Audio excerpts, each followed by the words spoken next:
I think what we're looking at now, when we talk about globalization, we're looking at a world in which effectively markets, distribution, production are integrated. So effectively you can produce part of an item in one part of the globe, transport it somewhere else, have it put together and market it from even a third location, and it be owned and controlled or managed from indeed a fourth. Microsoft localizes its products. In short, it's because we develop information tools. Wherever you find industry or commerce or any community of people, they're going to use information tools, and that's been the case for the last 20 years. Hence, that's why we're in Europe. There's a huge demand for that. So if I was to look at Corel, say 5 years ago, we only did 4 or 5 languages worldwide. Now we're doing 22 languages, different languages worldwide, and it's purely to enhance our sales. The cost of developing a software product today is so great that typically they used to be able to get a return on investment in just the US market. Whereas now, usually they find that they have to go outside the US market. And software, particularly since the advent of the PC has arrived, has become a consumer product. So therefore, instead of a nice to have, it's now a must. From Ireland's point of view, as a society or as a country that missed out on the second industrial revolution, which is questionably not really very endowed with natural resources, which is the key of the second industrial revolution, the key to the third industrial revolution or the information age is skill, intellectual skill, and geography is no longer a factor. Microsoft chose Ireland for a number of reasons. The first and foremost is IQ. Software is all about IQ. It's the only commodity that we have is what's between the ears of individuals. So when they thought about where should we go in the world, they thought, well, where is the highest level of computer science graduates per capita? Ireland. That's why they chose Ireland. That's the first reason. The second reason is common language, English. The third reason is humongous grants from the government.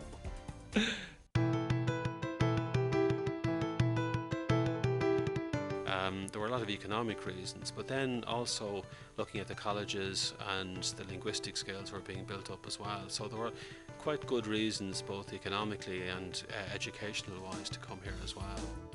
I think it's a good idea to have a course that specifically prepares people for a career in localisation, so that they understand where localisation is going and what the opportunities are and what localisation will be like in 10 or 20 years' time. It speaks volumes for Ireland's approach towards attracting business in the localization industry, that a company such as Oracle has decided to relocate here.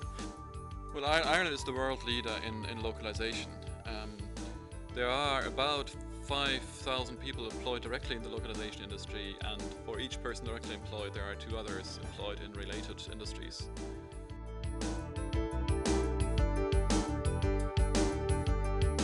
A product will arrive into us. Depending on the maturity of the customer, they may know nothing about localization. We will take the product into engineering and basically disassemble it, break it apart, have a look at all of the components that are involved in that particular application. We call this phase pre-production. From that we produce a very, very detailed report, and we point out any issues at that stage to the customer that may affect the translatability of that particular product. As an example, the content that you put into it, an encyclopedia in multimedia, has got to take into account that the local culture that your product is targeted at may have quite a different opinion on areas like history, inventors, great scientists, great writers. So you've got to actually put in place local content that's relevant to that marketplace.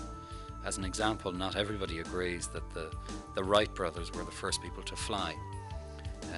The Norwegians have a certain opinion on that, as do the Brazilians. So you've got to be conscious that it's quite a different audience. It's not just translating birds. What would attract a Greek person to explore education?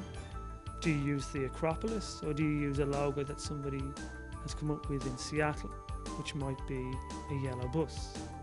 So you need, localization isn't just a last component in the chain. It's got to be a kind of a loop right back to the design of the original product.